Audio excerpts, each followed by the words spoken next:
This moment, even though I am allowed to say that this body, mind and intellect are mine, honestly speaking, I belong to them. I'm an utter slave. The local constitution may give you all the freedom. It is the freedom of the slaves. None of us is free. All of us are utter silent slaves, hapless slaves, miserable slaves to our own physical, mental and intellectual persecution. See? If once a mind just turns, you cannot, it is not possible for us to stand apart. We are whipped by the BMI.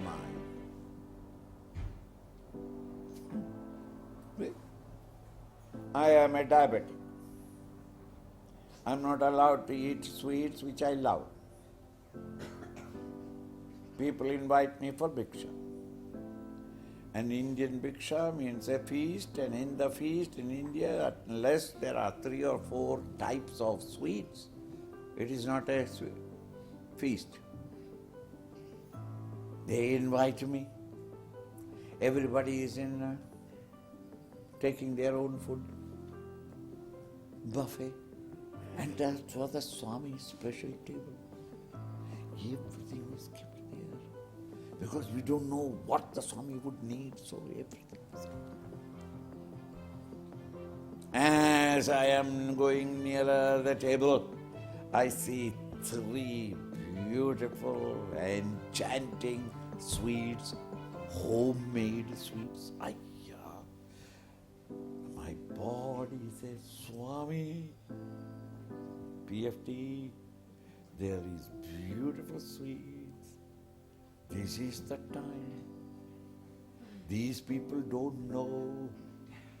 They have presented to you. Eat. It is a chance. No, I says, okay, we will do it.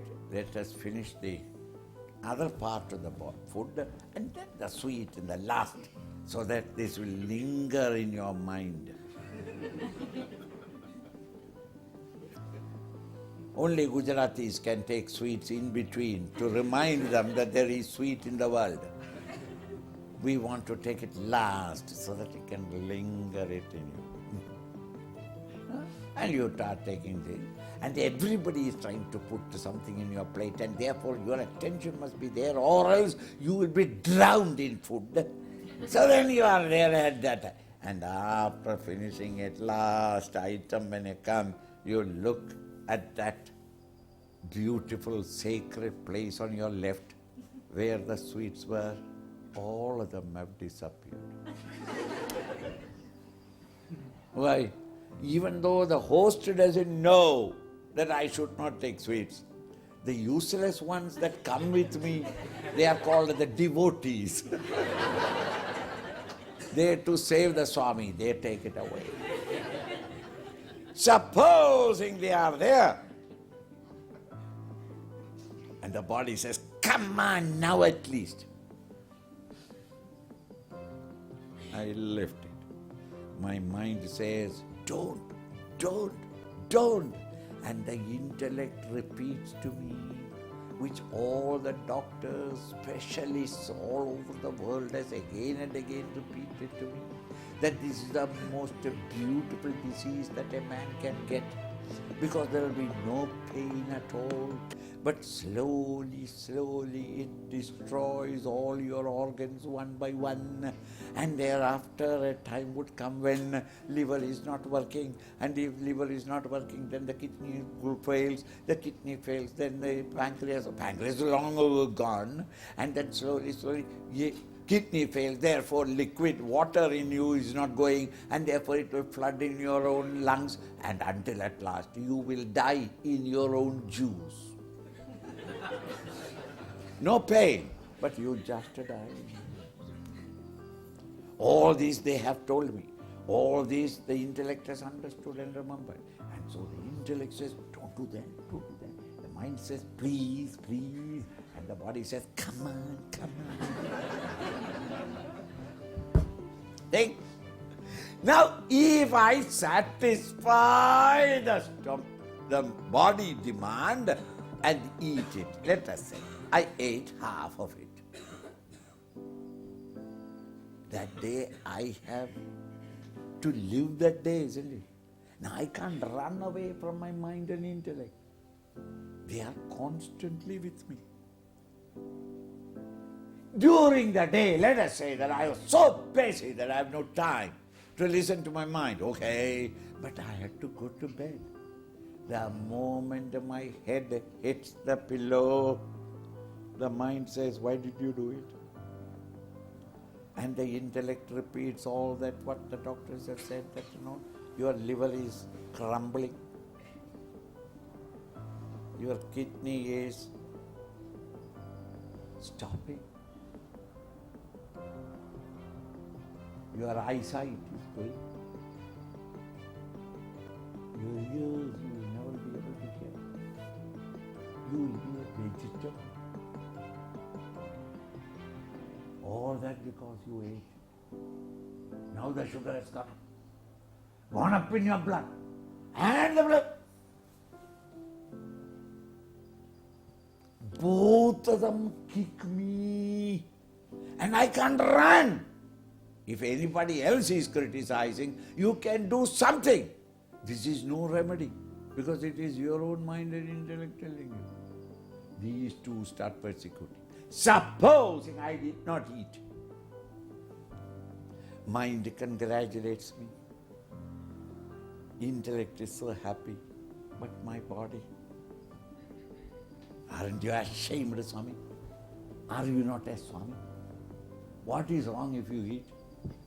You will die. Stupid. What an avidya you have got, ignorance you have got. Don't you know that since you are born you have to die? Why don't you die sweetly?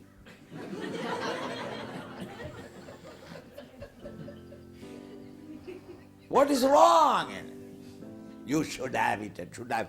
So, if I don't eat, body criticizes. If I eat, mind and intellect together as a combination. Anyway, I get the whip. Think. What can I do? This, I am giving one example. You know all examples. That girl, that drink, that party, anything, that house, that property. The body wants it, the mind wants it, or the intellect wants it, and then the other two says no. The mind wants it, that beautiful house. The intellect says no, it's very costly. And the physical body says the present house is quite all right. The mind, you are always like that, you will never do anything that I want. You are unsympathetic, you have no imagination. If I had got that house, this house, what are you going to get even if you sell it? But that house, after 3 years, it becomes so, that is a beautiful place and beautiful house, and therefore prices will go up, and then you can put the whole money, $1 million in the bank, all because my advice you follow. Let us purchase that. Is it not? Thus, be persecuted by the BMI and the tantalizing, engaging, beautiful, enchanting objects of the outer world. Hare, the poor fellow the individual has no peace of mind, buffeted by these two.